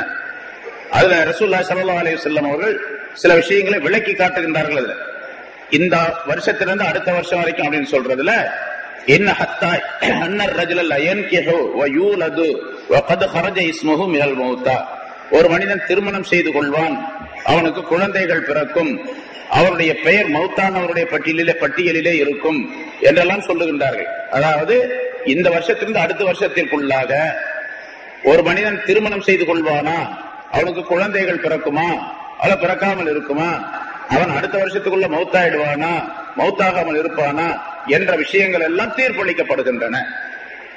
அதனால அது சம்பந்தமாக கேட்டுக்கொள்ள வேண்டும். ஒருத்தர் கல்யாணம் ஆகாத மாப்பிள்ளை ஒருத்தர் இருந்தார், பொண்ணெல்லாம் பேசியாச்சு, அல்லது பொண்ணுக்கு மாப்பிள்ளை பேசியாச்சு, மாப்பிள்ளையோ பொண்ணும் இப்ப இந்த இரவில மிக முக்கியமாக எனக்கு திருமணம் செய்வதற்காக வேண்டி எல்லாம் முடிவு பண்ணிருக்காங்க என்னுடைய பெற்றோர்கள்லாம்.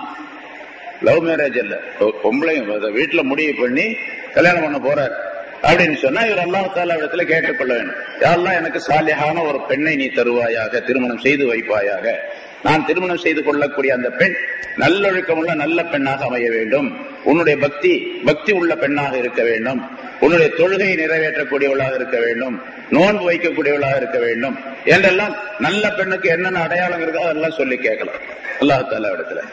அதே போல திருமணம் ஆனவருக்கு குழந்தை இல்லை அல்லது குழந்தை பிறக்க போகுது, எனக்கு நல்லொழுக்கம் உள்ள நல்ல குழந்தையை கொடு என்று கேட்டுக்கொள்வது. உனக்கு பிரியமான, உனக்கு விருப்பமான, உன்னுடைய வழியில நடக்கக்கூடிய ஒரு குழந்தையை எனக்கு தருவாயாக அப்படின்னு சொல்லி கேட்டுக்கிறது.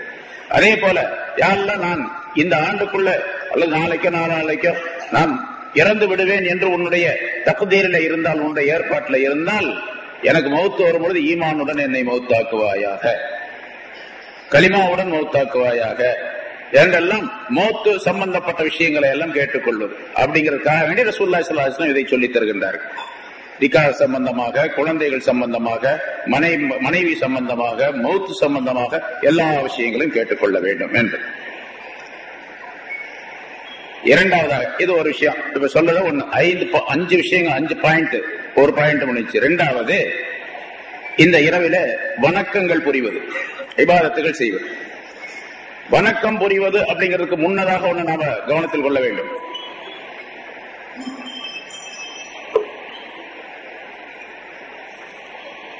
தொழுகணும், தஸ்பீஹ் தொழுகை, மற்ற நஃபில் தொழுகைகள், இதெல்லாம் என்னென்ன தொழுகைகள் அப்படின்லாம் சொல்லப்பட்டிருக்கு, அதெல்லாம் வந்து சொல்லுவோம். ஆனா அந்த தொழுகைக்கு முன்னதாக என்ன பண்ணணும்னு கேட்டா, ஃபர்லான தொழுகைகளை முழுமையாக்கி இருக்க வேண்டும். ஃபர்லான தொழுகைகள்ல எதுவுமே வந்து விடுபட்டு இருக்கக்கூடாது, அது பூராத்தையும் செஞ்சிடணும். அதுக்கு பேர் தான் கலா தொழுவது அப்படின்னு சொல்லுவோம். ஏதாவது விட்டு இருந்தா அந்த தொழுகையை கலா தொழுகணும். உதாரணமா ஒருத்தர் 25 வயசுன்னு வச்சுங்க, அவருக்கு 25 வயசு, இப்பதான் தொழுக ஆரம்பிச்சார். அவர் போன வருஷம் தான் தொழ ஆரம்பிச்சார், ஒரு வருஷமா தொழுகிறார். அதுக்கு முதல்ல தொழுகவே இல்லை, 24 வயசு வரைக்கும் தொழல. 25வது வயசுல ஒரு வருஷமா தொழுதுட்டு இருக்கிறாரு. இப்ப 25 வயசு ஆச்சு. இப்ப எவ்வளவு நாள் அவரை தொழுக பாக்கி இருக்குது, தொழாமல் கடனாக இருக்குது அப்படின்னு கேட்டா 15 வயசுல இருந்து கணக்கு. 15ல இருந்து 9 வருஷம் அவர் தொழாம இருந்து இருக்கிறார். இப்ப 25 ஆச்சு, ஒரு வருஷம் தொழுதுட்டு இருக்கிறார் ஒரு வருஷமா. மீதி 24வது வருஷம் வயசு வரைக்கும் தொழல அப்படின்னா 9 வருஷம் அவர் என்ன தொழவே இல்லை. இந்த 9 வருஷத்துடைய பாக்கிய முதல்ல நிறைவேற்றணும், கொடுக்கணும். கடனை கொடுக்காம இவர் பங்களா கட்டிட்டு இருக்க கூடாது, கடன் கொடுக்காம இவர் கார் வாங்கக்கூடாது, கடன் கொடுக்காம இவர் ஹஜ்ஜுக்கு போகக்கூடாது, கடன் கொடுக்காம இவர் தர்மம் செய்யக்கூடாது. பெரிய தர்மகர்த்தாக இவர் வாங்கின கடனை கொடுக்க மாட்டேங்கிறான் அப்படின்னு சொல்லுவாங்க. நிறைய தர்மம் செய்யறாரு ஒருத்தர், இன்னொருத்தர் கடன் வாங்கி இருக்காரு நிறைய. அவர் கடன் கொடுக்காம ஒரு தர்மம் செஞ்சுக்கிட்டு இருந்தா என்ன அர்த்தம்? முதல்ல கடன்ல கொடுக்கணும். அப்ப கலாங்கிறது கடன் மாதிரி, அதை கொடுத்துட்டு தான் அப்புறம் அடுத்த வேலை பார்க்கணும். இப்ப 25 வயசு உள்ளவர் ஒரு வருஷம் தொழுதுருக்கா, மீதி 9 வருஷம் பாக்கி இருக்குது அப்படின்னு சொன்னா 9 வருஷத்துடைய தொழுகையை தொழுகணும். என்ன பண்ணணும் கேட்டா, ஒரு நோட்டு அதுல போட்டுக்கணும் 9 வருஷம், 9 வருஷத்துக்கு எத்தனை நாள், அத்தனை நாள் டோட்டலா இத்தனை நாள் ஆகுது அப்படின்னு, ஒரு வருஷத்துக்கு 365 நாள் அப்படின்னு போட்டு 9 வருஷத்துக்கு எத்தனை நாள் ஆகுதோ மேல எழுதிக்கணும் இத்தனை நாள் அப்படின்னு சொல்லிட்டு. ஒரு தொழுகையை தொழுகார், 2 ரக்காத் ஃபஜ்ருடைய தொழுகை, 2 ரக்காத் அல்லாஹ்வுக்காண்டி கல்லாவா தொழுகிறேன் அப்படின்னு சொல்லி நியத்து பண்ணி தொழுதாரு. ஒரு ஃபஜ்ர் தொழுதுட்டார், டிக் பண்ணிக்க வேண்டியது ஒரு நேரத்துடைய தொழுகை. அதே மாதிரி 5 நேரத்துடைய தொழுதாரு, ஒரு நாள் கணக்கு போட்டுக்க வேண்டியது. அப்படியே ஒரு நோட்டு போட்டு கணக்கு போட்டு எழுதிக்க. இப்போ 40 வயசுக்காரங்க தொழுகாம இருந்திருப்பாங்க, இப்பதான் தொழுக ஆரம்பிச்சிருப்பாரு. அப்ப எவ்வளவு தொழுகணும்? என்ன சில பேர் 60 வயசு ஆச்சு, இப்பதான் தொழுக ஆரம்பிச்சிருப்பாரு. ஏன்னா இப்பதான் அல்லாஹ்வுடைய பயம் வந்திருக்கு, மௌத்தா போயிடுவோமோ அப்படின்ட்டு. அப்ப அதுல இருந்த 15 வயசுல இருந்து அவர் தொழுக பாக்கி இருக்கு, தொழுதுகிட்டே இருக்கு. அதுக்கு சுருக்கமான வழி முன்னாலே சொல்லி இருக்கிறோம். ஒவ்வொரு நேரத்திலையும் அந்த நேரத்துடைய ஒரு கலாவை தொழுதரணும். ஃபஜ்ருக்கு வந்தாரு, ஃபஜ்ருடைய கலா 2 ரக்காத் தொழுதர வேண்டியது. கலா தொழுகிறது ஃபர்லு மட்டும்தான், சுன்னத்து நஃபில் அதெல்லாம் தொழுதுட்டு இருக்காரு. கலா செய்வது, விட்டத கலா செய்வது என்பது ஃபர்லான தொழுகையையும் வாஜிபுடைய 3 ரக்காத்து இருக்கிற கடைசியில இஷாவுல தொழுகிறோமே அந்த 3 ரக்காத். ஆக ஒரு நாளைக்கு 20 ரக்காத்து கலா தொழுகிறோம். ஒரு நாளைக்கு 20 ரக்காத்துகள், 17 ரக்காத் ஃபர்லுகள், 3 ரக்காத்து வாஜிபானது, 20 ரக்காத்துகளை கலா செய்ய வேண்டும். இப்படியே செஞ்சிடணும். அப்போ இபாதத்தை வணக்கம் செய்வதிலே கலா இருந்தால் கலாவைத்தான் முதலாவதாக நிறைவேற்ற வேண்டும். அதுக்கு பிறகுதான் மற்ற வணக்கங்கள்லாம் செய்யும். தஸ்பீஹ் தொழுவதா, நஃபில் தொழுவதா, எது தொழுதாலும் சரி, அதுக்கு பின்னால்தான் தொழுவோம். அதை ஞாபகம் வைத்துக் கொள்ள வேண்டும். சரி, அப்ப கலாவே இல்ல, ஒருத்தருக்கு கரெக்டா தொழுதுட்டு வந்திருக்காரு, அவர் இந்த மாதிரி இந்த நேரத்தில் எப்படி தொழுகணும்? இமாம் ஹசன் பஸ்ரி ரஹ்மத்துல்லாஹி அலைஹி அவர்களை சொல்லுகின்றார்கள், அதாவது 100 ரக்காத்துகள் இந்த இரவிலே தொழுவது நல்லது. முடிஞ்சா 100 ரக்காத்தான் தொழுகணும் அப்படின்னு கிடையாது. 2 ரக்காத் தொழுதாலும் போதும், 2 ரக்காத்து ஒழுங்கா தொழுதா போதும். 100 ரக்காத்து ஒழுங்கு இல்லாம தொழுகிறார், சரியில்லாம தொழுகிறார், அவர் பாட்டுக்கு டப்பு டப்புன்னு உழுந்து எந்திரிக்கிறார், அந்த 100 ரக்காத் பிரயோஜனம். 2 ரக்காத்து ரொம்ப பக்தியா தொழுகிறார், உள்ளட்சத்தோடு தொழுகிறார் என்று சொன்னால் அந்த 2 ரக்காத்து ரொம்ப உயர்ந்தது. 100 ரக்காத்து தொழ வேண்டும் இந்த இரவில. ஒரு ரக்காத்துக்கு சூரத்துல் ஃபாத்திஹா அல்ஹம்து சூரா ஓதிய பின்னால குல்ஹு அல்லாஹ் சூரத்துல் இஹ்லாஸ் குல்ஹு அல்லாஹ் இருக்கு, அந்த சூரா 10 தடவை ஓதுறது. 2 ரக்காத்தா 50 சலாமை கொண்டு 100 ரக்காத் தொழ வேண்டும். ஒரு ரக்காத்துக்கு 10 குல்ஹு அல்லாஹ் ஓதுனா 100 ரக்காத்துக்கு 1000 குல்ஹு அல்லாஹ். அப்போ ஒரு 100 ரக்காத்து 1000 தடவை குல்ஹு அல்லாஹ் ஓதி அந்த 100 ரக்காத்தை தொழுதால் அவருக்கு நிறைய நன்மைகள் கொடுக்கப்படுகின்றன. என்ன நன்மைகள்? எவரேனும் ஒருவர் இப்படி இந்த இரவில 100 ரக்காத் தொழுதால், இமாம் ஹசன் பஸ்ரி ரஹ்மத்துல்லாஹி அவர்கள் சொல்லுகின்றார்கள், அல்லாஹ் தஆலா 100 மலக்குகளை இவர்கள் சார்பாக இவருக்காக வேண்டி 100 மலக்குகளை வானவர்களை அல்லாஹ் தஆலா அனுப்புகின்றான் இவர் தொழுகிற அந்த நேரத்தில். அதுல 30 மலக்குகள் இவருக்கு சொர்க்கத்தை கொண்டு நற்செய்தி சொல்லுகின்றார்கள். உனக்கு அல்லாஹ் தஆலா சொர்க்கத்தை தருவானாக என்று சொர்க்கத்தை கொண்டு நற்செய்தி சொல்லுகின்றார்கள். இன்னொரு 30 மலக்குகள் நரகத்துடைய தண்டனையை விட்டும் இவருக்கு பாதுகாப்பு தேடுகின்றார்கள். யா அல்லாஹ் இவரை நரக நெருப்பை விட்டும் பாதுகாப்பாயாக அப்படின்னு சொல்றாங்க. இன்னொரு 30 மலக்குகள் உலகத்திலே எந்த ஆபத்துகளும் துன்பங்களும் துயரங்களும் இடையூறுகளும் ஏற்படாமல் யா அல்லாஹ் இவரை காப்பாற்றுவாயாக என்று துஆ கேட்கின்றார்கள். மீதி 10 மலக்குகள் ஷைத்தானுடைய சூழ்ச்சிகளை விட்டும் இவரை யா அல்லாஹ் காப்பாற்றுவாயாக என்று கேட்டுக்கொண்டிருக்கின்றார்கள். இப்படி 100 மலக்குகள் இவருக்காக வேண்டி பாதுகாப்பும் துஆவும் செய்யக்கூடிய ஒரு சூழ்நிலை அல்லாஹ் தஆலா ஏற்படுத்தி விடுகின்றான் என்று சொல்லிவிட்டு இன்னும் சொல்லுகின்றார்கள், எவர் ஒருவர் இந்த மாதிரி 100 ரக்காத்தை தொழுவாரையானால் இந்த தொழுகைக்கு பேர் சலாத்துல் ஹைர் என்பதாக சொல்லப்படும், நன்மைக்குரிய தொழுகை என்பதாக சொல்லப்படும். இந்த தொழுகையை ஒருவர் தொழுது சரியாக, அதாவது இஹ்லாஸான முறையில மனம் ஒன்றி தொழுது முடிப்பாரையானால் அல்லாஹ் தஆலா 70 விதமான அருட்பார்வைகளால் இவரை பார்க்கின்றான். 70 விதமான அருட்பார்வைகளால் பார்க்கின்றான். ஒவ்வொரு பார்வையிலும் இவருடைய 70 தேவைகளை நிறைவேற்றுகின்றான். 70 தேவைகளை நிறைவேற்றுகின்றான். ஒரு பார்வைக்கு 70 தேவைகள். அப்ப 70 பார்வைக்கு எத்தனை தேவைகள் நிறைவேற்றுகின்றான். அதுல ரொம்ப குறைவான ஒரு நிறைவேற்றுதல் அல்லாஹ் மூலமாக அல்லாஹ்வின் புறத்திலிருந்து நிறைவேற்றப்படக்கூடிய விஷயம் என்னவென்று சொன்னால், இவருடைய பாவங்கள் எல்லாம் மன்னிக்கப்பட்டு மக்ஃபிரத் என்பது இவருக்கு தரப்படுகின்றது, மன்னிப்பு என்று தரப்படுது. அதுல ஒண்ணு ரொம்ப குறைஞ்சது. அப்படின்னா பெருசு எவ்வளவு இருக்கும்? அவ்வளவு விஷயங்களை, அவ்வளவு நன்மைகளை, அவ்வளவு பாக்கியங்களை அல்லாஹ் தந்து விடுகின்றான். இந்த விஷயத்தை அவர் சொல்லுகின்றார்கள். ஹசன் பஸ்ரி மிகப்பெரிய தாபியர், அதாவது சஹாபாக்களுடைய காலத்திற்கு அடுத்த காலத்தில் உள்ளவர்கள், சஹாபாக்களை பார்த்தவர்கள் ஹசன் பஸ்ரி ரஹ்மத்துல்லாஹி அலைஹி அவர்கள். என்ன சொல்ல போனா ஹசன் பஸ்ரி ரஹ்மத்துல்லாஹி அலைஹி அவர்கள் மிக உன்னதமான மனிதர், மிகச்சிறந்த மனிதர்கள். ஒரு அதாவது தஃப்சீர் கலை முஃபஸ்ஸிராக, ஹதீஸ் கலை மேதையாக, ஃபிக்ஹ் சட்டத்தினுடைய விற்பனராக, தஸவ்வுஃப் என்று சொல்லப்படும் ஞான பாட்டையிலே மிக உயர்ந்த நிலை உடையவர்களாக இருந்தார்கள். காரணம் என்ன தெரியுமா? ரசூலுல்லாஹி ஸல்லல்லாஹு அலைஹி வஸல்லம் அவருடைய மனைவியர்களிலே உம்மு சலமா என்ற ஒருவர், உம்மு சலமா ரலியல்லாஹு தஆலா அன்ஹா ஸல்லல்லாஹு மனைவியர்கள் ஒருவர். அந்த உம்மு சலமாவுடைய அடிமையாக ஒரு பெண் இருந்தார். அந்த அடிமையுடைய மகன் தான் ஹஜ்ரத் ஹசன் பஸ்ரி ரஹ்மத்துல்லாஹி அலைஹி. அடிமை பெண்ணுடைய மகன் தான் ஹசன் பஸ்ரி ரஹ்மத்துல்லாஹி அலைஹி. அதனால உம்மு சலமா இடத்துல இருந்த அந்த அடிமை பெண் மிகப்பெரிய பாக்கியம் பெற்றவர். அடிமை பெண் மிகப்பெரிய, ரசூலுல்லாஹ்வுடைய மனைவி இடத்துல இருந்தாங்க அப்படின்னு சொன்னா எப்படி இருக்கும்? அது எவ்வளவு பெரிய அந்தஸ்து! அது அந்த பாக்கியம் உலகத்துல யாருக்குமே கிடைக்காது. அப்படிப்பட்ட ஒரு பாக்கியம் உடைய பெண். அந்த பெண் ரொம்ப பக்தியானவர்களா இருந்திருப்பாங்க இல்லையா? நபியருடைய மனைவி இடத்துல அவங்க சாத்தியமா இருக்கிறாங்கன்னு சொன்னா அவங்க எவ்வளவு பெரிய பக்தி உள்ளவங்களா இருந்திருப்பாங்க. ஹசன் பஸ்ரி ரஹ்மத்துல்லாஹி அலைஹி பிறந்த நேரத்துல அந்த அடிமை பெண் அவங்க பால் கொடுக்க முடியாத சூழ்நிலை ஏற்பட்டால் உம்மு சலமா ரலியல்லாஹு தஆலா அன்ஹா அவர்கள் ஹசன் பஸ்ரி அந்த குழந்தைக்கு பால் கொடுப்பாங்க. அப்ப ஹசன் பஸ்ரி யார் அப்படின்னு சொன்னா ரசூலுல்லாஹி ஸல்லல்லாஹு அலைஹி வஸல்லம் மனைவி உம்மு சலமா இடத்துல சில நேரங்கள்ல பால் குடித்தவர்கள்.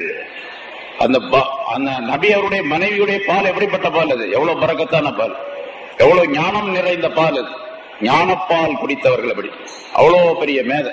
அதனால அவங்க சொல்றாங்க, இந்த தொழுகையை ஒரு மனிதன் இப்படி தொழுகை இந்த நன்மைகள் கிடைக்கும் என்று கிட்டத்தட்ட 30 சஹாபாக்கள் வாயிலாக நான் அறிவிக்க கேட்டு இருக்கிறேன் அப்படின்னு சொன்னாங்க. இந்த தொழுகை தொழுதால் இப்ப சொல்லப்பட்ட நன்மைகள் எல்லாம் கிடைக்கும் என்று கிட்டத்தட்ட 30 சஹாபாக்கள் வரைக்கும் என்னிடத்தில் சொல்லி இருக்கின்றார்கள் அப்படின்னு சொல்றாங்க. அவ்வளவு உயர்தரமான சரி தொழுகை. நான் இந்த தொழுகையை தொழுகிறதா இருந்தா என்ன செய்யணும்? கலா இல்லாம இருக்கணும். கலா இருந்துச்சுன்னு சொன்னா இதை விட்டுட்டு கலா தான் தொழு, இதை விட அதுதான் சிறந்தது. அதுக்கு அடுத்ததாக இதெல்லாம் முஹைதீன் அப்துல் காத் ஜீலானி குத்தஸல்லாஹு சிர்ரஹுல் அஸீஸ் தங்களுடைய குனியத்து தாலிபீன் என்ற கிதாபிலையும் இந்த செய்திகளை எல்லாம் எழுதுகின்றார். மூன்றாவது விஷயம், இந்த இரவில அல்லாஹ் தஆலாவுடைய ரஹ்மத் இறக்கப்படுகின்றது. அல்லாஹ்வுடைய ரஹ்மத் பிரத்யேகமான ரஹ்மத் இந்த உலகத்திற்கு இறக்கப்படுகின்றது. அப்படி ரஹ்மத் இறக்கப்படுவதன் காரணமாக ஏராளமான பாவங்கள் மன்னிக்கப்படுகின்றன மனிதனுக்கு. எந்த அளவுக்கு என்றால் ரசூலுல்லாஹி ஸல்லல்லாஹு அலைஹி வஸல்லம் சொன்னார்கள், அரபு நாட்டில பனு கல்ப் என்று ஒரு கூட்டத்தார், அவர்களுக்கு தொழில் என்னன்னு கேட்டா ஆடு வளர்ப்பது, ஆடு வளர்ப்பது, ஆடு விற்பனை செய்வது, ஆடு மேய்ப்பது அப்படிங்கிற தொழில். அவருடைய ஆடுகள் பிரத்யேகமான தன்மைகள் உடையவை. அந்த ஆடுகள் எல்லாம் நிறைய முடிகள் இருக்கும், அந்த ஆட்டுல. பனு கல்ப் என்ற கூட்டத்தாருக்கு நிறைய ஆட்டு மந்தைகள். அந்த ஆடுகள் எல்லாம் நிறைய முடிகள் உடையவையாக இருந்தன. ஒரு மனிதர் இந்த ஷாபான் 15வது நாள் பராத் இரவிலே ஒரு மனிதர் இந்த வணக்கங்களை எல்லாம் செய்து அல்லாஹ்விடத்தில் பாவ மன்னிப்பு தேடினால் அவருக்கு அந்த பனு கல்புடைய கூட்டத்தாருடைய ஆட்டு மந்தைகளிலே ஆடுகளிலே எவ்வளவு முடிகள் இருக்கின்றனவோ அவ்வளவு முடி, அந்த அளவுக்கு பாவங்கள் மன்னிக்கப்படும். ஒரு ஆட்டுல எத்தனை முடி இருக்கும்? எத்தனை முடி இருக்கும் சொல்லுங்க, எண்ணி சொல்ல முடியுமா? சொல்ல முடியாது. சரி, நம்ம தலையில எவ்வளவு முடி இருக்காது சொல்லுங்க. வரும் ஒரு ஆளுக்கு மனிதனுடைய தலையில, நல்ல தலையா இருந்தா, வழுக்க தலையா இருந்தா இல்ல, வழுக்க தலையா இருந்தா எண்ணி போடலாம். அது நல்ல தலையா சராசரி தலையா இருந்தா ஒரு மனிதனுடைய தலையில எவ்வளவு முடி இருக்கும் அப்படின்னு ஒருத்தர் கேட்டார். ஒரு அரசர், அதாவது பீர்பால்ட்ட வந்து அரசர் அக்பர் கேட்டார், தலையில ஒரு மனுஷனுடைய தலையில எத்தனை முடி இருக்கு எண்ணிட்டு வந்து கரெக்டா சொல்லணும் அப்படின்னு. உடனே அவர் சொன்னாரு, இத்தனை லட்சம் முடி இருக்குது, 28 லட்சம் 35 லட்சம் முடி இருக்குது அப்படின்னு சொன்னார் அவர். எப்படி நீ சரியா சொல்ற? நான் பார்த்து சொல்றேன் அரசரை, உங்களுக்கு சந்தேகம் தான் யாராவது பிடிச்சி எண்ணி பாத்துங்க அப்படின்ட்டு. வேலை முடிஞ்சு போச்சு. அப்ப அந்த ஆட்டு முடிகள் எவ்வளவு இருந்ததோ, ஆட்டுல முடிகள் எவ்வளவு இருக்குமோ அவ்வளவு பாவங்கள் மன்னிக்கப்படும் அப்படின்னு சொன்னா நிறைய பாவங்கள் மன்னிக்கப்படும் என்பது மூணாவது விஷயம். அதில் ஜிப்ரீல் அலைஹிஸ்ஸலாம் அவர்கள் ரசூலுல்லாஹி ஸல்லல்லாஹு அலைஹி வஸல்லம் சொல்லுகின்றார்கள், என்னிடத்தில் ஜிப்ரீல் அலைஹிஸ்ஸலாம் அவர்கள் இந்த பராத் இரவிலே வந்தார்கள். வந்து சொன்னார்கள், யா முஹம்மத் ஸல்லல்லாஹு அலைஹி வஸல்லம் அவர்களே, ஹாதிஹி லைலத்துன், இது ஒரு இரவு, துஃப்தஹு ஃபீஹா அப்வாபுஸ் ஸமா வ அப்வாபுர் ரஹ்மா, இந்த இரவிலே வானத்தின் கதவுகள் எல்லாம் திறக்கப்படுகின்றன, ரஹ்மத்துடைய கதவுகள் எல்லாம் திறக்கப்படுகின்றன அப்படின்னு சொன்னாங்க. சொல்லிட்டு ஒவ்வொரு வானத்தினுடைய கதவுகளில் இருந்தும் என்னென்ன நிகழ்வுகள் நடைபெறுகின்றன, 7 வானத்தினுடைய கதவுகள் திறக்கப்படக்கூடிய நேரத்தில் என்னென்ன நிகழ்வுகள் நடைபெறுகின்றன, உங்களுடைய தலையை உயர்த்தி பாருங்கள் என்பதாக சொன்னார்கள் ஜிப்ரீல் அலைஹிஸ்ஸலாம் அவர்கள். சொர்க்கத்தினுடைய கதவுகள் எல்லாம் திறக்கப்பட்டு இருக்கின்றன. முதல் கதவு, முதல் வாசல் இருந்து ஒரு மலக்கு வருகின்றார். அவர் சொல்லுகின்றார், தூபா லிமன் ரகா ஃபீ ஹாதிஹில் லைலா, இந்த இரவிலே ருக்கு செய்பவர்களுக்கு அல்லாஹ் தஆலாவுடைய நற்செய்தி உண்டாவதாக. இரண்டாவது வாசல்ல தூபா லிமன் சஜத ஃபீ ஹாதிஹில் லைலா, இந்த இரவிலே சஜிதா செய்து கொண்டிருப்பவருக்கு நற்செய்தி உண்டாவதாக. மூணாவது வாசல்ல தூபா லிமன் தஆ ஃபீ ஹாதிஹில் லைலா, இந்த இரவிலே அல்லாஹ்விடத்தில் துஆ கேட்டவர்களுக்கு நற்செய்தி உண்டாவதாக. நாலாவது வாசல்ல உள்ளவர் சொல்ற தூபா லிஸாக்கிரின் ஃபீ ஹாதிஹில் லைலா, இந்த இரவிலே அல்லாஹ்வை திக்ர் செய்யக்கூடியவர்களுக்கு நற்செய்தி உண்டாவதாக. ஐந்தாவது வாசல்ல சொல்லுகிற தூபா லிமன் பகா மின் ஹஷ்யத்தில்லாஹ் ஃபீ ஹாதிஹில் லைலா, இந்த இரவிலே அல்லாஹ்வுடைய அச்சத்தின் காரணமாக அழுகின்ற மனிதர்களுக்கு அல்லாஹ் தஆலாவுடைய நற்செய்தி உண்டாவதாக. ஆறாவது வாசலே சொல்லுகின்றார், ஒரு மலக்கானவர் சொல்லிக் கொண்டிருக்கின்றார், ஹல்மின் சாஹிலின் யோத்தா சூலஹு, கேட்பவர்கள் உண்டா அவருடைய கேள்வி கொடுக்கப்படும், கேளுங்கள் தரப்படும் அப்படின்னு சொல்லிக்கிட்டு இருக்கிறாரு. எட்டாவது வாசல்ல ஒரு மலக்கானவர் கூப்பிட்டு சொல்லிக் கொண்டிருக்கின்றார், ஹல்மி முஸ்தக்ஃபிரின் ஃபயுக்ஃபர் லஹு, மன்னிப்பு தேடுபவர்கள் உண்டா மன்னிக்கப்படும் என்று சொல்லிக் கொண்டிருக்கின்றார். என்று ஜிப்ரீல் அலைஹிஸ்ஸலாம் அவர்கள் ரசூலுல்லாஹி ஸல்லல்லாஹு அலைஹி வஸல்லம் அவர்களிடத்தில் சொல்ல, ஜிப்ரீல் அலைஹிஸ்ஸலாம் ரசூலுல்லாஹி ஸல்லல்லாஹு அலைஹி வஸல்லம் கேட்டார்கள், இது எவ்வளவு நேரம் இந்த நிகழ்ச்சி நடைபெற்றுக் கொண்டிருக்கும் என்பதாக நபி அவர்கள் கேட்டபொழுது ஜிப்ரீல் அலைஹிஸ்ஸலாம் சொன்னார்கள், இது ஃபஜ்ர் உதயமாகும் வரைக்கும், ஃபஜ்ருடைய நேரம் வரைக்கும் இந்த நிகழ்ச்சி நடைபெற்றுக் கொண்டிருக்கும் என்பதாக சொன்னார்கள் என்று மற்றொரு அறிவிப்பில் சொல்லப்பட்டிருக்கின்றது.